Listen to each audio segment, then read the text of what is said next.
안녕하세요. 저는 서울에서 부모님과 함께 살고 있는 30대 후반 여성입니다. 한 번 결혼을 했었고, 현재는 이혼한 상태인데, 이혼을 하고 보니 그동안의 결혼 생활이 지옥이었다는 걸 알게 되었습니다. 여러분은 정말 중요한 순간에 누구를 의지할 것 같은가요? 결혼을 했다면 바로 남편이 아닐까 싶은데요. 제가 간암이라는 사실을 알고 난 뒤 남편은 이식을 해줄 테니 걱정 말라고 했으나 결국 수술 당일 남편은 나타나지 않았습니다. 정말 괘씸하죠? 여기서 끝이 아니라 저희 부모님께도 해서는 안 될 행동까지 해서 결국 이혼을 택했습니다. 잘못을 저지른 남편은 끝까지 잘났다고 소리치는 모습을 보였는데 인간 쓰레기라는 말은 제 남편을 두고 하는 말인 듯 했습니다. 그럼 지금부터 그 이야기를 시작해 보려고 하는데요. 끝까지 잘 들어주시면 감사하겠습니다. 저와 남편은 고등학교 시절 학교 친구로 그 인연이 시작되었습니다. 남편은 학교에서 공부하는 거리가 좀 먼 친구였으나 활발한 성격이었고 인기도 좀 있었습니다. 저는 내성적인 성격에 쉬는 시간에도 앉아서 공부만 하는 그런 아이였죠. 같은 동네 같은 아파트 단지에 살다 보니 등하교 시간에 자주 마주치면서 저희는 친구가 되었어요. 이후 저는 대학에 진학하였고 남편은 재수 끝에 전문대에 들어갔습니다. 그 이후로 남편은 이사를 가면서 한동안 얼굴을 볼 수 없었죠. 저는 대학을 졸업 후 원하는 회사에도 취직했고 여전히 조용한 성격으로 회사에서도 많은 직원들과 어울리며 지내지는 못했습니다. 하지만 회사 생활하는 게 어렵지는 않았어요. 그러던 어느 날 퇴근 후 지하철을 탔는데 어떤 남자가 저를 빤히 쳐다보더라고요. 알고 보니 고등학교 때 친구 박대식이었습니다. 이 친구가 바로 제 남편입니다. 정말 오랜만에 보는 얼굴이다 보니 서로 반가웠고 그대로 집에 갈 수 없어 중간에 내려서 커피숍에 들어갔습니다. 야, 이게 얼마만이냐? 넌 전보다 훨씬 예뻐졌다. 지금 뭐하고 지내? 나 회사 다녀. 너 이사 가고 소식 궁금했는데 어떻게 지냈어? 그냥 그렇지 뭐. 아빠가 투자를 잘못했다고 하면서 잘 사던 아파트 팔고 작은 집으로 이사 갔어. 그것도 전세로. 넌 아직 그 동네 살고? 나도 이사 갔어. 근데 그 아파트는 전세 주고 지금 주택에서 살고 있어. 부모님이 아파트 생활 지겹다고 하셔서 말이야. 이야, 너네 집 형편은 좋구나. 회사는 어디야? 용산인데 아까 퇴근하던 길이었어. 너는? 난 인천인데 부품 제조하는 회사 다녀. 야, 이렇게 만난 것도 인연인데 앞으로 종종 연락하자. 우연히 만나게 된 남편을 보니 고등학교 시절이 떠올랐습니다. 인기 좋고 활동적이었던 남편을 좋아하지 않았던 여고생은 아마 거의 없었을 겁니다. 그 안에 저도 포함이었고요. 그러다 보니 종종 연락하자는 남편의 말이 너무 반갑게 느껴졌습니다. 하지만 제 성격상 먼저 연락하는 건 너무 어려웠습니다. 그래서 연락을 기다리며 평소와 같이 일하고 지냈는데 그날 이후 일주일 정도 지났을까요? 정말 남편에게 연락이 왔습니다.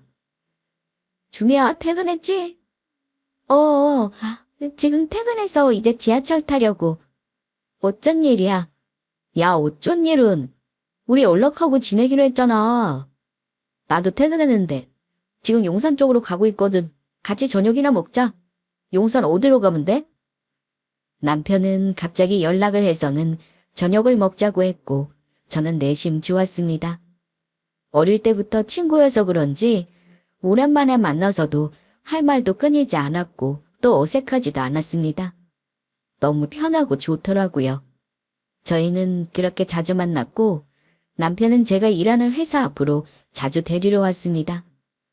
나이는 둘 다 30이나 되었고 둘 다 만나는 사람도 없다 보니 자연스레 결혼할 사이로 발전도 하게 되었고요. 아, 나 좀 괜찮아? 정작 오랜만에 입어보는데 어색하네. 근데 너네 부모님이 나 알아보실까? 글쎄, 고등학교 때 인사 몇 번 안 해서 기억 못 하실 수 있고. 암튼 너무 멋있으니까 그만 좀 신경 써. 알았어. 우와, 되게 떨리네, 이거. 내 기분 알겠지? 내가 지난주에 너네 집 인사 났을 때 얼마나 떨렸는데. 근데 너 그때 진짜 사시나무 떨도 떨었잖아. 난 그 정도는 아니거든? 암튼 들어가자. 어서 와요. 차는 안 막혔어요? 네, 아버님. 막힐까봐 일찍 출발했는데 차도 안 막혔습니다. 우리 주미가 아주 멋있다고 칭찬을 했어요. 잘생겼다고. 아빠 좀. 뭐 어때? 결혼할 사이인데. 근데 정말 근사해요. 정장도 잘 어울리고. 우리 주미랑 고등학교 때 친구였다고? 주미가 워낙 조용한 아이라서 친한 친구가 몇 없는데 이런 멋진 친구가 있었다니 전혀 몰랐네요. 저희 집에 인사 온 남편은 부모님께서 어찌나 환대를 해주시는지 분위기도 좋았습니다. 하지만 결혼하면 집이 문제였는데요. 남편 집안이 넉넉하지 않아서 집을 해올 형편이 되지 못했거든요. 그런데 아빠가 이런 말씀을 하셨습니다. 주미야, 너 그 친구랑 결혼하면 집은 어떻게 할 생각이야? 저도 그게 고민이에요. 대식이네 집이 좀 여유가 없어서요. 대식이도 지금 모아놓은 돈이 많지 않은 눈치예요. 그래 그럼 우리 전에 살던 아파트 그거 너네 줄 테니까 사는 게 어떠냐? 그 아파트는 지금 전세로 누가 살고 있잖아요. 게다가 40평대인데 저희들이 살기엔 너무 큰 집이에요. 신혼집은 전세로 시작해도 되지 않을까요? 아빠도 그 생각 안 한 건 아닌데 내가 자식이 너밖에 더 있어? 어차피 그 아파트는 너 줄 생각하고 있는데 미리 받았다면 되잖아. 그래도 부담이에요. 그냥 제가 모아놓은 돈이랑 대출 좀 받아서 전세 구할게요. 살면서 집 마련해보는 것도 좋을 것 같고요. 그럼 대출은 받지 말고 부족한 금액은 아빠가 해줄게. 집 안 받는다고 하니까 해주는 거야. 이건 받아. 그래서 저희 신혼집은 이렇게 해결이 되었습니다. 남편은 계속 미안해했지만 돈 열심히 벌어서 꼭 내 집 마련을 하게 해주겠다고 했습니다. 저희는 그렇게 큰 문제 없이 결혼식을 올렸습니다. 한동안 신혼생활이 정말 행복했는데요. 그 행복은 오래가지 않았습니다. 저희가 연애 기간이 길었던 것도 아니고 절절히 사랑해서 결혼한 것도 아니다 보니 그냥 그런 부부가 된 기분이었어요. 거기다 친구들이 정말 많았던 남편은 퇴근 후 집으로 바로 오는 날이 손에 꼽았습니다. 초중고 친구들은 물론 회사 사람들까지 술 약속이 왜 그렇게 많은지 같이 저녁을 먹는 날이 별로 없었죠.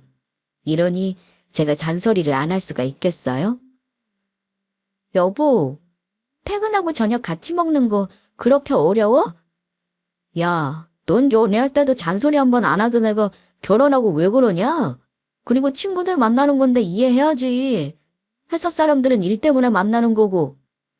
그거 아니까 여태 이해하고 살고 있잖아.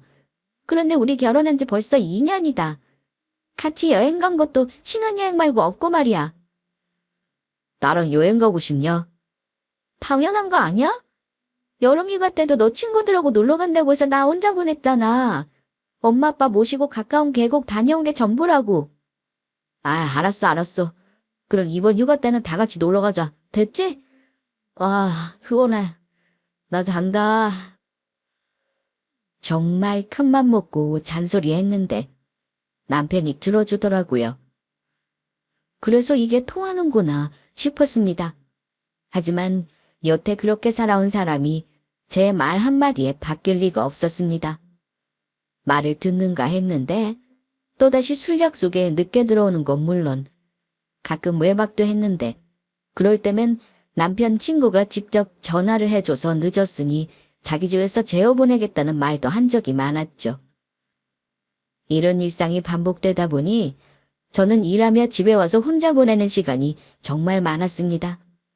아이도 생기지 않았고 공부를 시작해볼까 고민도 했는데 결국 봉사를 시작했습니다. 엄마 아는 분께서 오랫동안 봉사활동을 해오셔서 저도 어렵지 않게 시작해볼 수 있었습니다. 주말에는 밥차 봉사활동도 하고 평일 퇴근 후에는 요괴견 봉사도 시작했죠.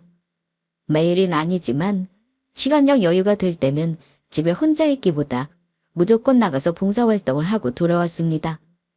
처음에는 그저 시간이 있어서 해볼까 하는 마음이었는데 하다 보니 보람되고 뿌듯했습니다. 특히나 유기견 보호소에 다니면서 제가 갈 때마다 반겨주는 예쁜 강아지들과 점점 정도 많이 들었고 제가 도움이 된다는 그 사실 자체만으로 몸은 힘들어도 계속 봉사를 나가게 되었네요. 그렇게 평소와 같이 퇴근 후 봉사활동을 마치고 집에 왔는데 남편이 어쩐 일인지 일찍 들어와 있었습니다.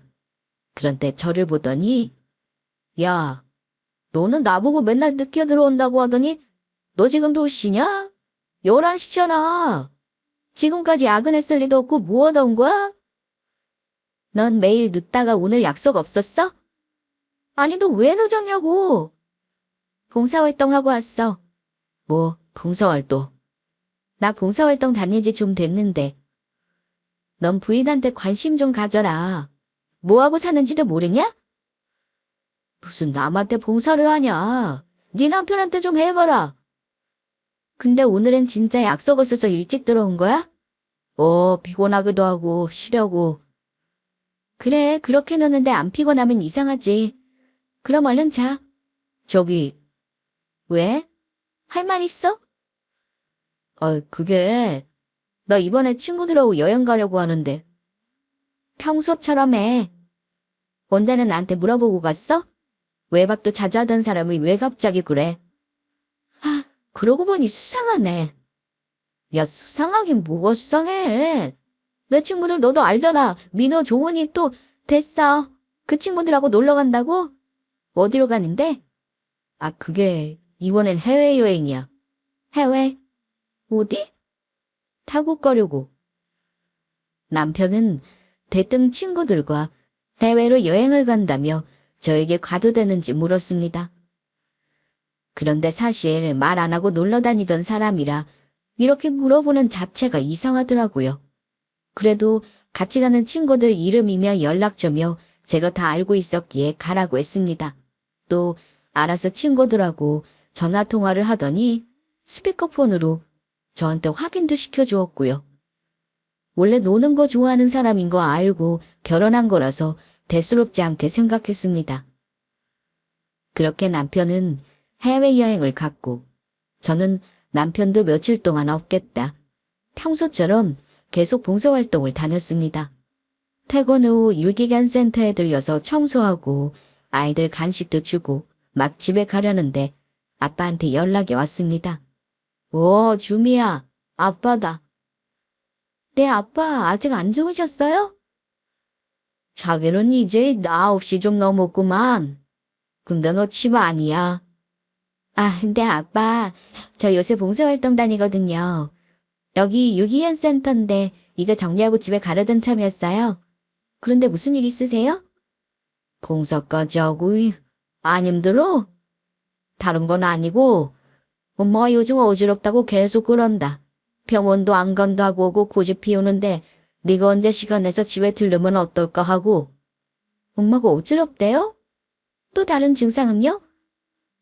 두통 때문에 머리 아파서 약 먹고 그랬다. 원래 두통 한 번 없던 사람이라 아프다고 하니 신경이 좀 쓰이네. 알겠어요. 제가 언제 시간 내서 가볼게요. 저는 아빠의 전화를 받고는 신경이 쓰였습니다. 평소 건강에 자신하던 엄마라 갑자기 어지럽다는 말이 내내 머릿속에서 떠나지 않더라고요. 그렇게 집에 가고 있는데 도저히 안 되겠어서 차를 돌려 친정으로 갔습니다. 다행히 가보니 엄마는 증상이 좋아졌다 하셨고 얼굴색도 나쁘지 않았어요. 하지만 병원에 같이 가는 게 나을 것 같아 예약하고 전화드린다고 한 뒤 저는 친정에서 나왔습니다. 한참 운전하고 있는데 시간이 벌써 12시가 넘었더라고요. 늦은 시간이었지만 어차피 남편도 없으니 천천히 집에 가자 생각하며 운전을 했습니다. 그러다 너무 졸려서 주차 공간에 차를 대고 근처 공원이 보여 잠시 걷고 있는데 도로에서 큰 소리가 났습니다. 도로 쪽으로 뛰어가 보니 차량 한 대가 속도를 내며 도망치듯 가버리는데 손에 쥐고 있던 핸드폰으로 번호판이 보이게 사진을 찍었습니다. 흐릿하긴 해도 가로등 아래였고 번호가 보이긴 했습니다. 그런데 또 한 대는 전복되어 뒤집힌 채로 있었습니다.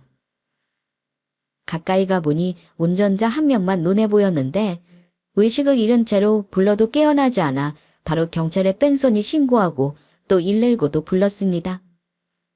그런데 집에 와서 보니 남편이 와 있었습니다. 새벽까지 제가 집에 들어오지 않고 있으니 잠도 안 자고 기다렸다는데 외박을 한 거냐며 아주 소리소리를 질러댔습니다. 자기 여행에서 왜 벌써 왔어? 일정이 바뀌어서 며칠 빨리 왔어. 그런데 넌 뭐냐? 나 없다고 외박한 거냐? 설마 여태 계속 이렇게 지냈던 거야? 무슨 소리야. 친정 갔다 오느라 늦었어. 장모님한테 전화해? 그래, 전화해. 남편은 제가 오히려 큰 소리를 치니 아무 말 못했습니다. 그러더니 아니 장모님은 그럼 일찍이나 보내지 왜 이 시간까지 널 붙잡고 있었던 건데? 무슨 말이 그래? 붙잡고 있다니? 엄마가 머리 아프시대서 잠깐 들렀다가 오는 길에 뺑소니 사고 목격해서 병원에 있다가 오는 길이야. 그러니까 쓸데없는 소리나 하지 말고 잠이나 자. 피곤하니까. 제가 뭐라고 지내는지 관심도 없는 사람이 오히려 큰 소리치고 뭐 했냐고 물어보니 이상했습니다. 암튼 저는 피곤해서 그만 자려는데 곧 출근도 해야 하고 병원에 실려간 그 사람이 걱정도 되고 해서 잠을 잘 수가 없었습니다. 하지만 남편은 어버거도 모를 정도로 코를 골며 잘도 자더라고요. 그런데 남편 핸드폰에서 턱알림이 들렸습니다. 미리 보기로 메시지가 보였는데 아니 글쎄 이 인간이 바람이 났나 싶게 의심스런 내용이 보였습니다. 메시지를 보니 자기야 보고 싶다. 이런 내용이었습니다. 누가 봐도 여자가 보낸 메시지였는데 요즘 스팸도 많고 하니 무턱대고 의심부터 하기도 좀 그랬습니다. 그래서 저는 일단 모른 척 했습니다. 메시지 하나만으로 남편에게 뭐라 할 수가 없었거든요. 정확한 증거 없이 말 꺼냈다가 오히려 남편이 불쾌할 수 있으니 지켜보기로 했습니다. 그렇게 저는 평소와 같이 출근을 했고 뺑소니 목격으로 경찰서에서 피해자도 만나 일을 잘 해결할 수 있도록 도와드렸네요. 계속해서 고마움의 표시로 돈을 주려고 했는데 절대로 받지 않았습니다. 돈을 보고 한 일이 아니잖아요. 아무튼 그 일도 잘 마무리되었고 당분간 몸이 피곤해서 봉사활동도 쉬며 지냈는데 그런 저에게 안 좋은 일이 닥쳤습니다. 얼마 전 회사에서 건강검진을 한 결과가 나왔는데 제가 간암이라고 나온 겁니다. 정기적으로 검진받아왔고 그동안 별 이상 없었는데 갑자기 암이라고 하니 믿기지 않더라고요. 남편이 바람이 나든 말든 일단 제 몸부터 신경 써야 했습니다. 병원에 가서 다시 검사받고 확인했는데 간암이 맞았고 다행히 전이는 안 되었으나 이식은 필요한 상태라고 들었습니다. 저는 이 사실을 남편은 물론 가족들에게 다 알렸습니다. 그러자 부모님께서는 두 분 모두 직접 이식을 해주겠다 하셨고 검사까지 받으셨죠. 하지만 검사 결과는 모두 부적합이 나왔습니다. 하는 수 없이 저는 뇌사자간을 기증받아 이식을 받는 방법밖에는 없었습니다. 몸 상태가 점점 안 좋아지자 저는 회사를 그만두었고 입원 준비를 시작했습니다. 그런데 그동안 아무 말이 없던 남편이 갑자기 친정에서 다 같이 보자고 했습니다. 엄마와 아빠 그리고 저희 부부는 한 곳에 모여 남편의 말을 듣기 시작했는데요. 주미야, 내가 너한테 간이식 해줄게. 아니, 잘해, 정말인가? 진심으로 하는 말이야. 네. 저도 그동안 고민이 많아서 단번에 얘기하지 못했어요. 미안하다, 주미야. 아, 진짜? 간이식은 주는 사람도 정말 신중해야 돼. 정말 후회 안 하겠어? 결심하고 말하는 거야. 이제 살았다. 이제 살았어. 고맙네. 고마워, 자네. 일단 제가 검사 받아볼게요. 얼마 전에 병원 갔더니 간에 문제만 크게 없으면 될 거라고 하더라고요. 그래도 검사 받아야 확실한지 알 수 있을 거야. 우리도 검사 받기 전까지는 가족이니 당연히 되겠지 했는데 안 된다고 나왔잖아. 고마워, 여보. 그런데 시댁에는 말씀드린 거야? 다 얘기했어. 그리고 간이식해도 간이 재생이 되니까 괜찮아. 당장 병원 예약하고 검사 받을게. 남편은 선뜻 간이식을 해준다고 했습니다. 정말 쉬운 결정이 아님을 알기에 고맙고 또 고마웠습니다. 시댁에는 남편이 얘기를 했다고 하면서 자꾸만 건드리지 말라고 하길래 알겠다 했습니다. 아무래도 아들이 간이식을 해준다고 하면 어떤 부모가 좋아하겠어요? 괜히 전화드렸다가 더 속상해 하실 것 같아 나중에 수술 잘 받고 감사 인사를 드릴 생각을 하고 있었습니다. 며칠 뒤 남편은 간이식 검사를 받았고 다행히도 결과가 좋았습니다. 이식 가능으로 나왔죠. 그런데 남편은 저희 부모님에게 집을 해달라고 했습니다.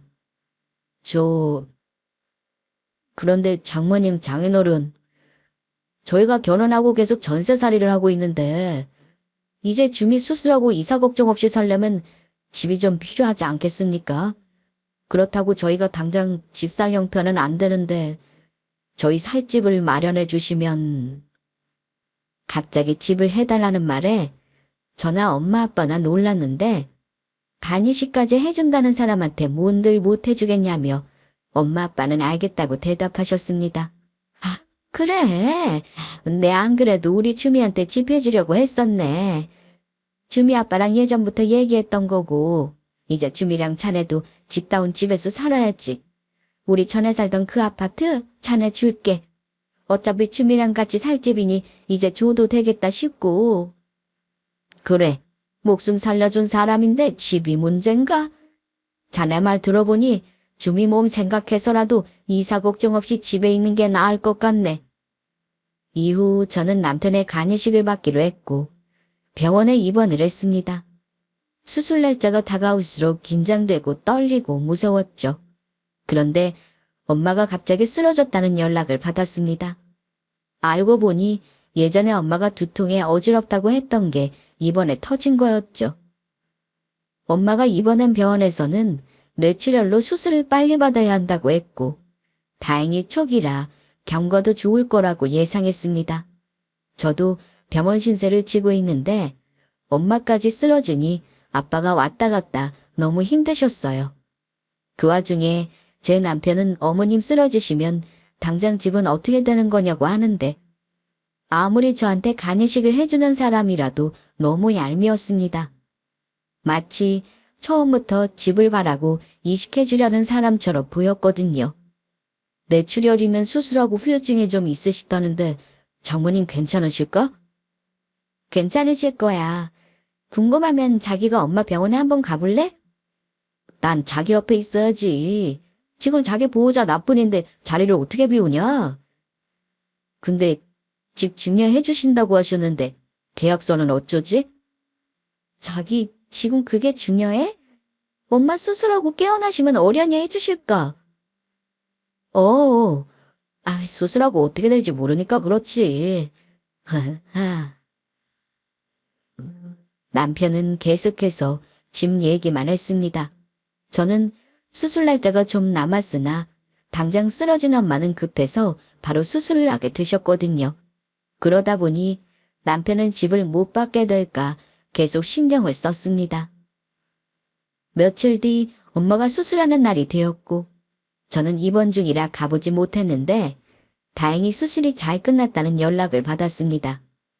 남편은 장모님 얼굴을 직접 보고 와야겠다며 잠시 나갔다 온다고 했죠. 그런데 몇 시간 뒤 아빠가 제가 있는 병원으로 오셨습니다. 주미야, 몸은 좀 어떠냐? 아빠, 엄마는 어떻게 하고 오셨어요? 저는 괜찮아요. 다행이다. 엄마도 지금 수술 끝나고 다행히 의식도 있어. 완전히 돌아오진 않았고. 그런데 박서방이 엄마 소식 궁금하다고 찾아왔길래 아빠는 너 얼굴도 볼 겸 잠시 와봤다. 다시 엄마한테 가봐야 돼. 제 걱정은 말고 얼른 가보세요. 아빠 찾으면 어떡해요. 그래, 이제 가서 박서방 다시 여기로 보내마. 몸조리 잘하고 엄마 몸 상태 봐서 너 수술할 때 올게. 아빠는 남편이 병원에 잠시 가 있는 동안 저를 보러 오셨고 얼마 되지 않아 금방 가셨습니다. 그런데 남편은 저녁 늦게서야 병실로 돌아왔습니다.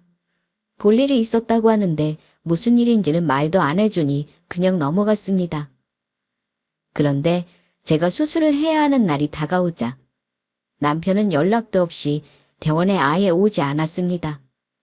무슨 일이 생긴 건가 싶어 전화해봐도 받지 않고 회사에 전화해도 출근하지 않았다고 하더라고요. 아빠는 혹시나 병원에 오다가 사고 난 건 아닌지 걱정하셨는데 그날 이후로 남편은 일주일 넘게 나타나지 않았습니다. 저는 결국 뇌사자의 간을 기증받아야 했고 계속 기다리며 병원에 있어야 했죠. 엄마는 상태를 지켜보고 퇴원해야 해서 좀 더 병원에 계셨습니다. 저는 답답한 마음에 병실을 나와 복도를 거닐고 있었는데 전에 뺑소니로 도움을 줬던 그 남자를 마주치게 되었습니다. 제가 병원복을 입고 있는 모습을 보더니 너무 놀라 사고를 당한 건지 이것저것 묻기 시작하길래 그동안 있었던 일을 얘기하게 되었습니다. 어떻게 그런 일이... 사람 일 정말 모르네요. 그런데 지금 다 회복하신 거죠? 그럼요. 덕분에요. 그때 병원에서 조금만 늦게 왔더라면 큰일 날 뻔했다고 했어요. 다행이에요. 그래도 그때 크게 다치셨으니 항상 조심하세요. 그럼요. 그리고 이거 제 명함인데 혹시 제 도움 필요하신 일 생기시면 언제든지 전화 주세요. 그리고 제 커피숍에 오시면 주미 씨는 평생 공짜로 커피 드릴게요. 빈말 아니고 진심이에요. 그럼 가보겠습니다.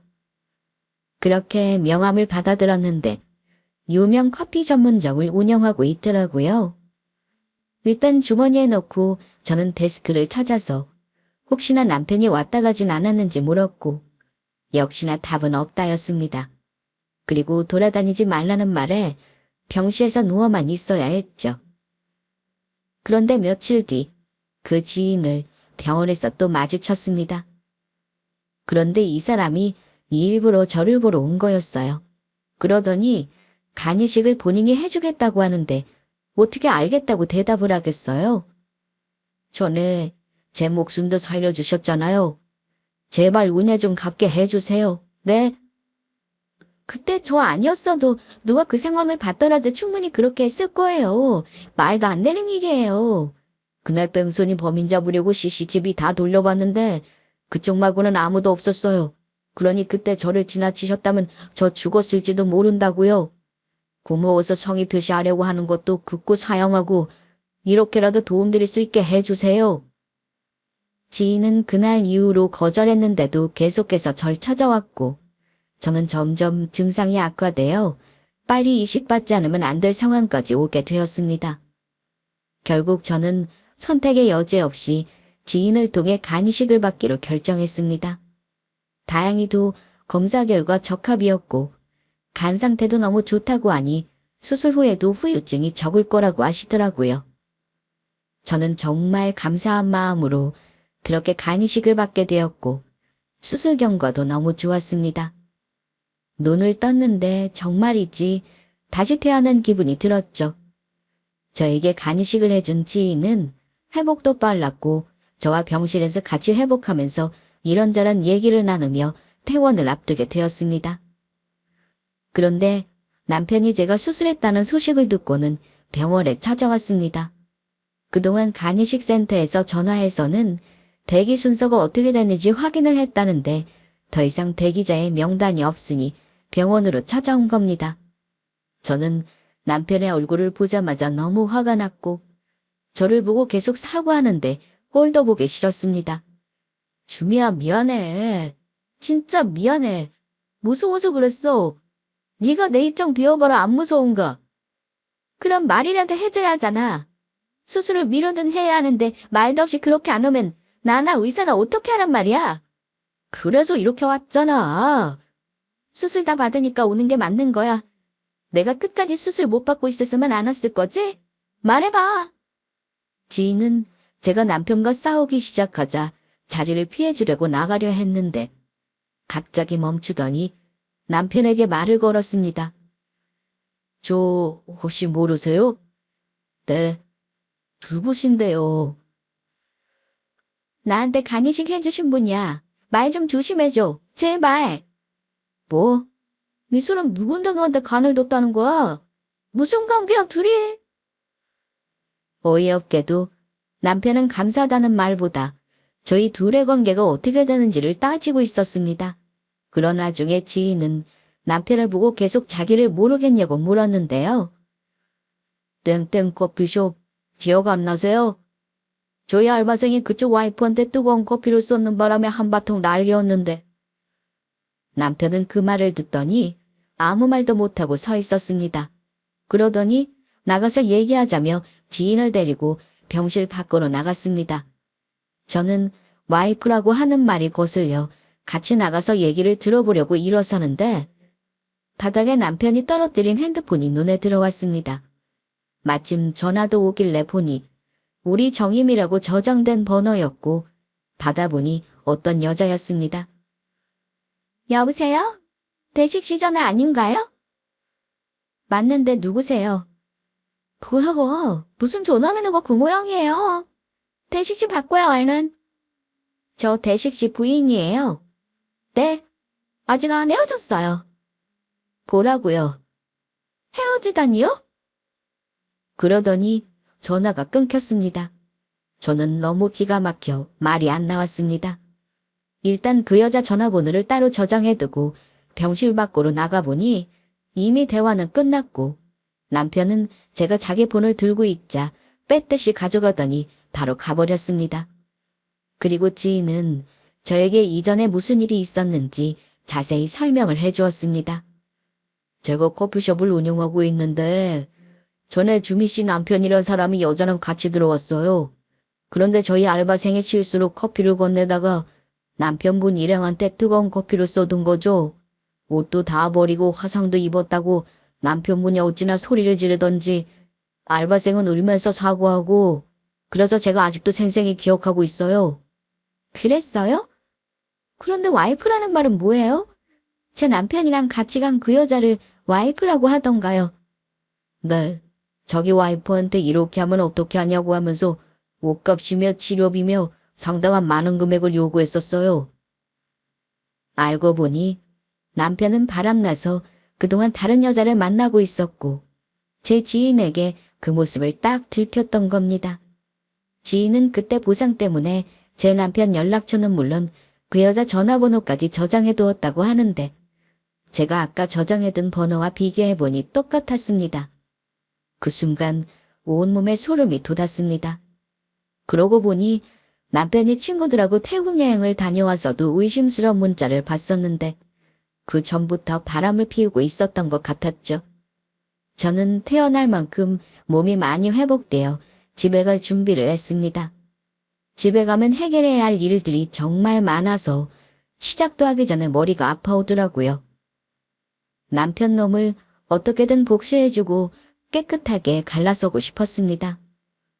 병원에서 절대로 무리하지 말라고 하여 당분간 신경 쓰는 일은 다 미뤄두려고 했으나 남편이 저러고 다니는 걸 가만 보고 있을 수 없었죠. 그래서 최대한 몸 상하지 않으면서 남편 몰래 조용히 뒤에서 알아보기로 했습니다. 일단 그 전에 엄마가 계시는 병원을 먼저 찾았습니다. 그런데 병원에 갔더니 아빠가 심각한 표정을 짓고 계셨습니다. 주미야, 퇴원하고 오는 거야? 아빠가 옆에서 같이 챙겨줬어야 했는데 미안하다. 뭐가 미안해요. 저 병원에 아는 사람도 있어서 돈 많이 받고 잘 퇴원했어요. 그런데 엄마 상태는 어때요? 다행히 좋아지고 있다. 그런데 문제가 생겼어. 아빠는 남편에게 증여해주기를 했던 아파트에 문제가 생겼다고 했습니다. 아니, 엄마가 계속 병원에 계셨는데 언제 증여를 했다는 거예요? 그게 나도 이상해. 며칠 전에 우리 아파트에 전세 사는 사람이 갑자기 나한테 전화해서 따지더라고. 뭐라고 따져요? 아직 계약 기간도 남았는데 당장 나가라고 하면 어떡하냐고 하면서 말이다. 근데 그 말을 닥서방이 직접 가서 했대. 증여 계약서를 보여주면서. 알고 보니 남편은 어떻게 서명을 한 건지 계약서를 들고는 아파트에 가서 대놓고 집을 비워달라고 했답니다. 그래서 저는 그 자리에서 남편에게 전화를 했고 남편은 엄마의 병원으로 찾아왔습니다. 그러더니 아니 장모님이 직접 서명도 하고 도장도 찍어주신 건데 왜 그러세요? 그리고 어차피 저 주신다고 했던 집인데 대체 뭐가 문제예요? 주미 엄마 아직 완전히 회복도 못했는데 언제 서명을 했다는 건가? 그리고 자네는 내 딸한테 약속도 안 시켰으면서 어떻게 그 집을 탐내나 탐내길? 가족들 앞에서 나한테 집 준다고 하셨잖아요. 구독계약도 계약입니다. 이러면서 남편은 개소리를 하기 시작했습니다. 그때 겨우 정신을 차린 엄마가 힘겹게 말씀을 하셨어요. 아, 그건 자네가 약속을 지켰을 때지. 우리가 먼저 딸한테 간이식 해달라고 했나? 그리고 간이식 해주면 대가로 집 준다고 했냐고? 자네가 처음부터 요구한 거잖아. 먼저 나서서 간이식 해준다고 하니 우리는 고맙다고 했고. 자네한테 말 들어보니 충분히 줄만하다 싶어서 주겠다 응한 거네. 나중에 우리 딸에게 줄 치매기도 하니 어차피 둘 같이 살 거 빨리 줘야겠다 싶어 증여한다고 한 거라고. 그런데 어떻게 사람 목숨 가지고 장난을 쳐? 너 이 자식, 내 딸 위험한 거 알면서 어떻게 그럴 수 있어? 아니 막말로 제 상황 되어보세요. 제가 미쳤다고 그 위험한 거랍니까? 수술해서 잘못되면 누가 책임지는데요? 암튼 보다시피 증여계약서 어머님 사인 다 있고 이거 법적 효력 있으니 그런 줄 아세요. 남편은 그렇게 나가버렸고 저와 부모님은 어떻게 해야 할지 막막했습니다. 약속도 안 지켜놓고 집을 달라니 이게 말입니까? 이 상황에 남편 놈이 바람피고 있다는 사실은 말씀드릴 수 없었습니다. 부모님 속이 말이 아닐 테니까요. 일단 최대한 여기저기 알아보는 수밖에 없었습니다. 알아보니 계약서에 서명을 했다면 그건 되돌리기 어렵다는 답변에 망연자실할 수밖에 없었죠. 그런데 방법이 아예 없는 건 아니었습니다. 저희처럼 억울한 상황이 되지 않도록 증여를 취소하는 방법이 있더라고요. 그건 바로 중대한 범죄 사실이 있다면 가능하는 것을 알게 되었습니다. 남편 말에 의하면 엄마가 수술을 했을 당시 잠시 정신이 돌아왔을 때 정확히 서명도 했고 도장도 자기한테 가져오라고 시켜서 가져온 것뿐이라고 주장을 했습니다. 하지만 엄마 병실 전담 간호사의 말은 달랐습니다.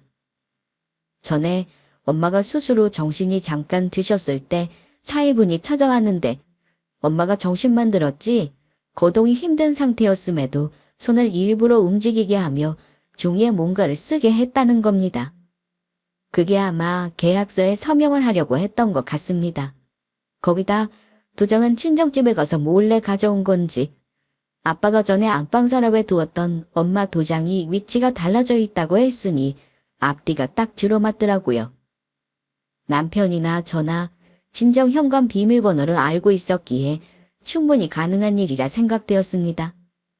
저는 그렇게 변호사를 만나서 계약서가 잘못되었음을 입증하기 위한 증거를 하나씩 모으기 시작했습니다. 먼저 증여계약 해제 소송에 필요한 자료를 준비했습니다.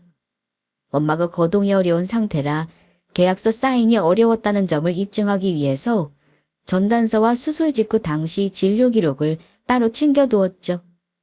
증여 계약 후 등기까지 완료되면 정해진 기간 안에 취소 신청을 해야 해서 최대한 빨리 소송을 시작했습니다. 남편은 출석 후 엄마가 분명히 정신이 들어와 사인을 한 거라고 주장했고, 저는 가지고 있는 자료를 제출하여 손을 혼자 드는 것조차 힘든 상황에 그 당시 정신도 완전히 돌아온 상태가 아님을 주장했습니다. 정말 쉽지 않은 과정이었으나 다행히도 아파트 증여 계약서는 무효가 되었습니다. 너무 다행이었죠. 하지만 여기서 끝이 아니었습니다.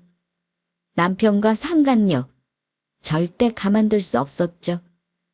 이 두 사람에게 복수하려면 정말 빼도 박도 못하는 결정적 증거가 필요했습니다. 그래서 지인에게 도움을 청했습니다. 무슨 일이요, 주미씨? 갑자기 만나자고 해서 놀랬잖아요. 무슨 일 생긴 줄 알고요. 바쁘신데 죄송해요. 아닙니다. 뭐든 제가 힘 닿는 대로 돕겠다고 했잖아요. 그때 제 남편하고 그 여자가 정호 씨 커피숍에 왔다고 한 날 CCTV 영상을 제가 가져갈 수 있을까요? 그거야 제가 따로 저장해둬서 드릴 수 있어요. 저도 그때 깔끔하게 일 끝내고 싶어서 컴퓨터에 저장해뒀거든요. 그리고 또 필요한 건 없으세요? 네, 그거면 충분합니다. 저한테 간식도 해주시고 이런 도움도 주시고 정말 감사합니다. 한편으로는 좀 부끄럽네요. 남편이란 사람은 바람나 있고 그것도 모르고 살았다니. 오히려 잘 된 거 아니에요? 이제라도 알게 됐으니까요. 계속 몰랐으면 주미 씨만 힘들었을 텐데요. 듣고 보니 그랬습니다. 저는 그동안 제가 살아온 인생을 생각하면 바보 같고 지우고만 싶었는데 이제라도 알게 된 게 얼마나 다행인가 싶었죠. 그래서 이제 제 과거보다 앞으로 있을 인생만 생각하기로 했습니다. 저는 지인으로부터 받은 영상과 제가 이전에 남편의 폰에서 본 톡 메시지를 찍어둔 사진까지 잘 정리해 두었어요. 그런데 뭔가 부족했습니다. 상간녀가 총각인 줄 알고 만났다고 하면은 죄를 물을 수가 없다고 하더라고요. 남편은 집 문제로 소송해서 지자 집에 들어오지도 않았는데 전화를 하면 잘 받지도 않았습니다. 그래서 어쩔 수 없이 저는 상간녀에게 직접 전화를 걸었습니다. 여보세요? 누구세요? 최정임 씨 되시죠? 뭐야, 또 광고 전화인가? 아니요, 저 박대식 와이프입니다. 네? 혹시 대식 씨랑 같이 있어요? 무슨 말을 하는 거예요? 좀 만나실래요? 두 사람 바람피고 있는 거 저 다 알고 있어요. 전에 저희 남편 전화로 전화 걸었다가 제가 받았던 거 기억 안 나세요? 상간녀는 말을 잇지 못했습니다. 매우 당황해하는 것 같았죠. 계속 아무 말이 없다가 버튼 하나를 누르는 소리가 나더니 갑자기 어떤 남자와 대화를 하는 게 들렸습니다. 그 남자 목소리는 제 남편이었죠.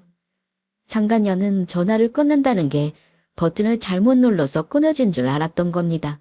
저는 그 기회를 놓치지 않고 잘 들어봤습니다. 다행인 건 제 전화는 자동 녹음 기능이 있어서 상간녀와 남편이 뭐라고 하는지 다 녹음도 할 수 있었죠. 지금 전화한 거 당신 와이프야. 어떻게 된 거야? 내 폰으로 어떻게 한 거지? 뭐, 무슨 일이야 이게? 혹시 그 사람이 말한 건가? 누구? 누구냐고? 전에 우리 커피숍에서 그 커피 사건 기억 안 나? 그 사장이 알고 보니까 내 와이프한테 간이식을 해줬더라고. 어떻게 그럴 수 있어? 몰라, 알던 사람인가? 아니야, 뭐 우연이었겠지. 그런데 내가 그때 오해라고 와이프 아니라고 분명히 말했는데 뭐지? 그런데 자기 와이프랑 언제 이혼해? 나 계속 이렇게 둘 거야. 내가 집만 받았어도 바로 헤어지는 건데 아직은 안 돼. 이대로 끝내면 나 가진 것도 없단 말이야. 짜증나. 두 사람의 대화가 모두 녹음되어 이것 또한 저의 증거로 사용될 수 있게 되었습니다. 이제 남은 건 이혼 소송과 상간녀 소송이었고 정말 기나긴 싸움이었습니다. 이혼 소송을 시작하면서는 부모님께서 사실을 알렸습니다. 언젠가 알게 되실 거고 제가 소송 준비도 마쳐서 덤덤하게 말씀드릴 수 있었죠. 충격을 받으실까 걱정되었는데 엄마 아빠도 그런 사위 필요 없다며 잘 선택했다고 응원해 주셨어요. 그렇게 저는 소송을 시작했고 남편의 통 메시지와 커피숍 CCTV 영상 그리고 통화 녹음까지 해서 증거로 제출했습니다. 남편은 저에게 목숨을 가지고 약속 이행을 하지 않아 더 이상의 신뢰가 없음은 물론 계약서 위조에 대한 부분까지 언급하여 이혼 소송을 했습니다. 상간녀 소송에서는 예상대로 자기는 부인이 있는 줄 알았다면 절대 만나지 않았을 거라 주장했으나 먹히지 않았어요. 증거가 너무 명확했거든요. 특히나 CCTV 영상 속에는 두 사람이 끌어안고 손도 잡고 있어 누가 봐도 연인처럼 보였습니다. 거기다 녹음 내역에서 와이프니 이혼이니 증거가 될 만한 말도 나왔고요. 저는 한 번에 두 가지 소송을 하다 보니 뭔가 마음이 지쳐갔는데 그래도 끝까지 힘내서 저는 이혼도 승소했고 상간녀 소송도 제가 원하는 대로 판결이 나왔습니다. 혼인 파탄 원인에 대한 책임이 있어 위자료 2,500만 원의 돈을 받게 되었답니다. 저는 그렇게 이혼 후 살던 전셋집을 정리하고 부모님 집으로 들어갔습니다. 엄마를 옆에서 챙겨드리고 싶었거든요. 많은 재판을 하면서 이제는 정말 편하게 살고 싶다는 생각뿐이었는데 남편 놈은 끝까지 저를 괴롭혔습니다. 여보세요? 주미야, 나야. 이제 연락할 일 없는 걸로 아는데 또 뭐가 남았니? 염첩지만 우리 다시 시작하면 안 될까?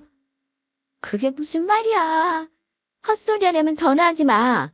아니 무슨 말을 하든 간에 앞으로 연락하지 마. 주미야, 제발 끊지 마. 정혜미가 아니 그년이 같이 살다 못 꼬셔놓고는 이제 어서 나보고 나가서 꼬시래. 남편이 하는 말을 듣고 있자니 어이가 없었습니다. 엄마에게 집을 받으면 저와 이혼 후 그 집을 팔아서 상간녀랑 살려고 했는데 그것도 계획대로 되지 않고 상간녀 소송으로 큰돈도 잃게 되자 남편을 쫓아냈다고 하더군요.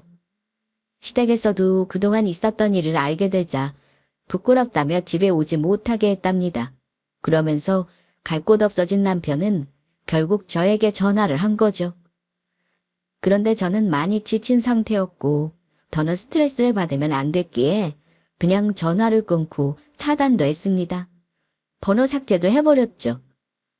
그런데 얼마 뒤 남편이 친정에 와서 초인종을 눌렀습니다. 누군가 보니 남편이어서 어떻게 하지 싶었는데 저희 아빠가 그냥 보고만 계실 뿐인가요? 갑자기 화장실에 가시더니 큰 대야에 찬물을 받아 나오셨고 주방에 가서는 소금통을 주머니에 넣고는 다시 대야를 들고 밖으로 나가시더라고요. 저는 엄마와 함께 집안 창문으로 밖을 내다봤는데 아빠가 대야에 받은 찬물을 그대로 남편에게 뿌렸고 하들짝 놀란 남편은 죄송하다고 연신 사과를 하는 게 눈에 보였습니다. 그러더니 장인어른, 제 얘기도 좀 들어주세요. 간이식이 재발이 잘 된대요. 그러니까 혹시나 주미가 또 아프면 그땐 제가 진짜로 간이식 할게요. 네? 뭐야? 이 자식이 그가 할 소린가? 아빠는 헛소리를 하는 남편의 뺨을 여러 대 때리며 당장 가라고 소리치시더라고요.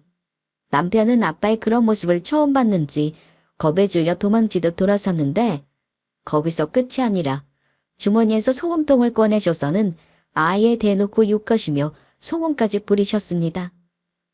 살면서 아빠의 이런 모습은 처음 봤는데 얼마나 화가 나셨으면 저렇게까지 하셨을까 싶더라고요. 저는 이후로 몸도 회복해서 많이 좋아졌고 엄마 역시 거동을 시작하시면서 전의 모습으로 돌아가고 계십니다. 다시 생각해봐도 끔찍한 결혼 생활이었으나 이번 일로 저의 내성적인 성격이 많이 달라졌습니다. 사람을 다시 믿고 누군가를 만나는 것은 아직 이르다 싶기에 한동안 부모님과 지낼 생각이에요. 저의 이야기 잘 들어주셔서 감사드리고 꼭 건강 잘 챙기세요. 바람난 남편을 혼내주거나 상간녀를 잡는 일도 내 몸이 아프면 어려우니까요. 그리고 소중한 인생을 행복하게 살려면 반드시 건강해야 합니다. 여러분들 모두 항상 좋은 일만 가득하세요.